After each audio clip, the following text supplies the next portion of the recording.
রাফিকে যদি 500 কোটি টাকা দেওয়া হয়, রাফির তাও কম পড়ে যাবে। ওরা এখন তুফানে উঠতেছে, শেষ হলে হয়তো হুমকি দামকি দিবে আর কি। সব বলে দিলে কি হবে, আগে তুফানটা দেখুক। অবশ্যই প্ল্যান, আমরা হুট করে সিনেমার লাস্টে আমরা হয়তো এভাবে লিখে দিই না তুফান 2 এমন জায়গায় শেষ হয়েছে, তুফান 1 এমন জায়গায় শেষ হয়েছে, আমরা প্ল্যান করে করছি।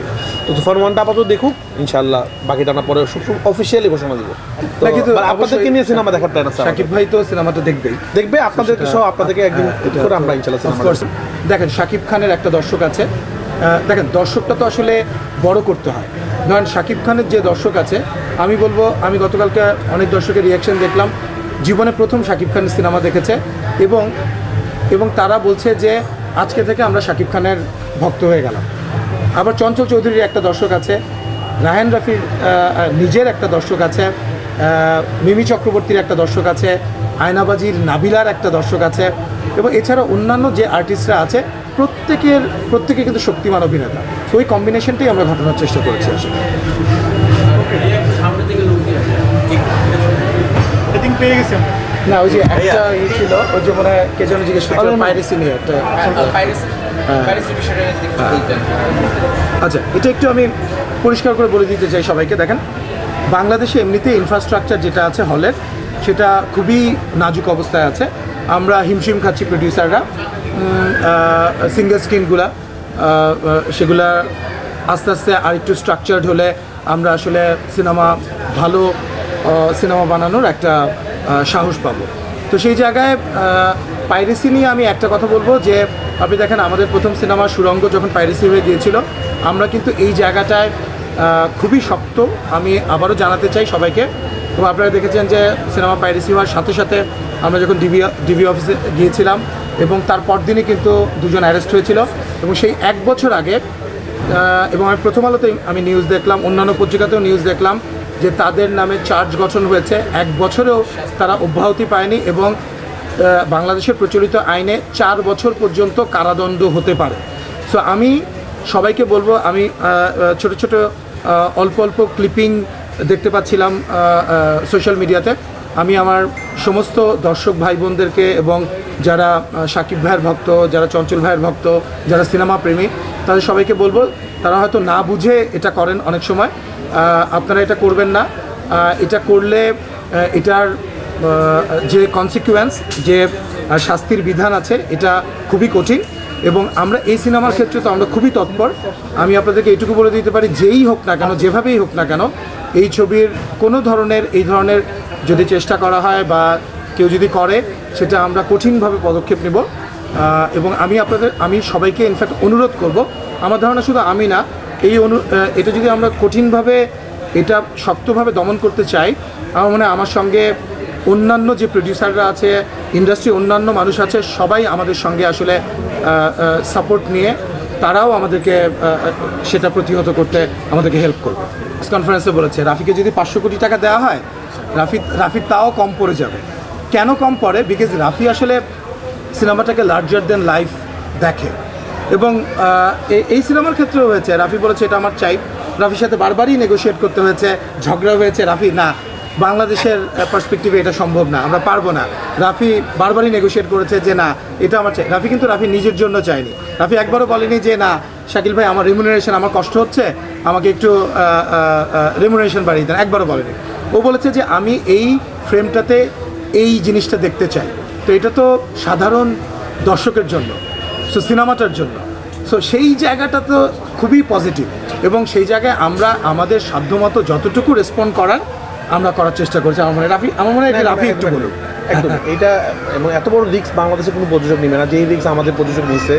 কারণ কালকে আমরা আড্ডা দিচ্ছিলাম, তো একজন বলছিল, ভাই একটা ফ্রেন্ড, যে প্রথম তুফান শুনে উনি কীভাবে রাজি হইলো, এত বড় গল্প শুনে কীভাবে বুঝলো যে এটা এরকম হবে। কারণ একটা গল্প শুনে যে ভেবে ফেলা একটা প্রডিউসারের যে এটা এরকম কিছু হতে যাচ্ছে, এটা একটা প্রডিউসারের গুণ। সব গল্প শুনে সব প্রডিউসার বুঝে না। এবং এখন না হয় অনেক ব্যবসা হচ্ছে, অনেক হাইপ, যখন আমরা বানাচ্ছি তখন তো এটা ছিল না। তখনও যে আমাকে বিশ্বাস করে আমি যা চাচ্ছি, আপনারা সিনেমাটা দেখলে বুঝতে পারবেন যেখানে কি হাই স্কেল জিনিস ইউজ করা হয়েছে। যে ক্যামেরা দিয়ে শ্যুট হয়েছে, সেই ক্যামেরা দিয়ে বাংলাদেশে আগে কখনো শ্যুট হয় নাই। ইন্ডিয়াতে খুব কম সিনেমা সেটাতে হয়।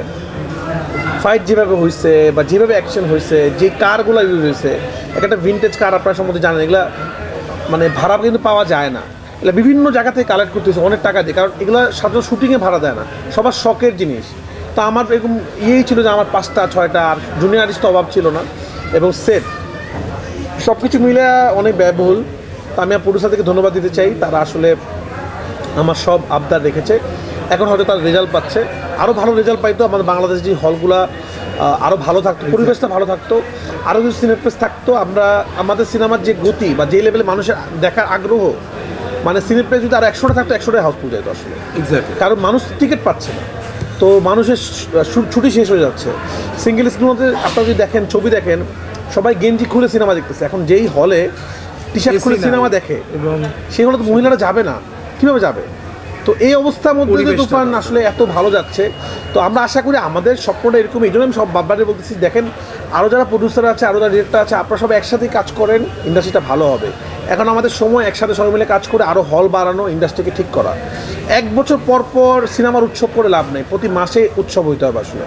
সুরঙ্গতের উৎসব হয়েছিল, আবার এখন তুফানে হচ্ছে। ঈদ বাদেও সিনেমা আসছে, তো উৎসবটা হইতে গেলে কী হবে? আমাদের সবার এক হইতে হবে। এখন এই যে একজনকে আরেকজন টাটানে এটা বন্ধ করলে আমাদের দেশ ঠিক হয়ে যাবে, এবং হলগুলোতে বক্স অফিস হিসাব করতে হবে। আমি সারাদিন থেকে হিসাব করতেছি, আমি কী ব্যাপার, তুফান হিট আপনি উল্লাস করেন, উৎসব করেন, উনি সারাদিন এই হলে কী অবস্থা হলে হিসাব করা।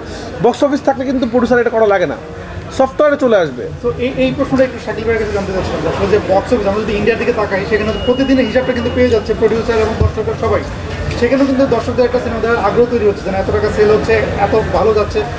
এই জিনিসটা আসলে আমাদের দরকার কিনা, বা এটা আসলে কতটুকু অভাব প্রয়োজন? অ্যাবসলিউটলি।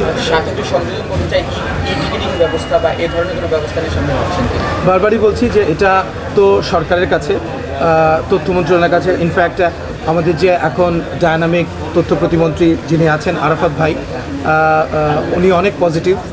কয়েকদিন আগেও আমরা যখন দেখা করেছি, উনি আমাদেরকে আশ্বাস দিয়েছেন যে ইন্ডাস্ট্রির যা যা স্ট্রাকচার করা দরকার, যা যা অবকাঠামোগত উন্নয়ন করা দরকার, উনি আমাদেরকে হেল্প করবেন। এবং আমি এখনও বলবো যে আমরা যদি সরকারের সঙ্গে আমরা যারা প্রযোজক আছি, যারা হল মালিক আছে, যারা যারা স্টেক হোল্ডার আছে, একসাথে বসে আমরা এই সমস্যাগুলো সমাধান করতে পারি, তাহলে ইন্ডাস্ট্রি আমাদের দাঁড়িয়ে যাবে।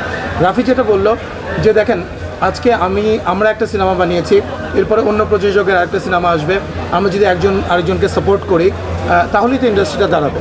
বরং আমরা একসাথে হয়ে আমরা আমাদের ইন্ডাস্ট্রির যা যা সমস্যা সেগুলোকে আমরা অ্যাড্রেস করি, এবং অ্যাড্রেস করে সেগুলোর সমস্যার সমাধান করবার জন্য আমরা সরকারের কাছে আমরা বলি, এবং আমাদের প্রাইভেট সেক্টরে আমাদের যা যা করণীয় আছে, একসাথে যদি আমরা সবাই মিলে করতে পারি, তাহলে অ্যাবসলিউটলি আমাদের ইন্ডাস্ট্রি অনেক অনেক বড় একটা ইন্ডাস্ট্রি। এবং রাফির যে স্বপ্ন অনেক বড় সিনেমা বানাবে, এবং যেই যোগ্যতা রাফির আছে, সেটার জন্য যে ইনফ্রাস্ট্রাকচারটা দরকার এবং প্রডিউসার হিসেবে আমাদের যে সাপোর্টটা দেওয়া দরকার, তখন আমরা সেটা দিতে পারবো। সর্বশেষে ঈদ বাদে আপনাদের কোনো কাজ আয়োজন? অ্যাবসলিউটলি। আপনাদেরকে একটু জানাই, আমি এর আগেও কয়েকটা আপনাদের সামনে যখন এসেছি, আমি বারবারই বলেছি যে দেখেন, সবাই হল মালিকদের, প্রযোজকরা হল মালিকদের কথা বলে যে হল মালিকরা টাকা দেয় না। হল মালিকরা আসলে টাকা কিভাবে দিবে? হল মালিকরা শুধু 2 ঈদে যদি আমি ছবি নিয়ে হাজির হই, সো হল মালিকের তো সারা বছর সেই হলটা চালাতে হয়। তো তখন যদি কোনো ছবি না থাকে এবং হল মালিকের যদি টাকা না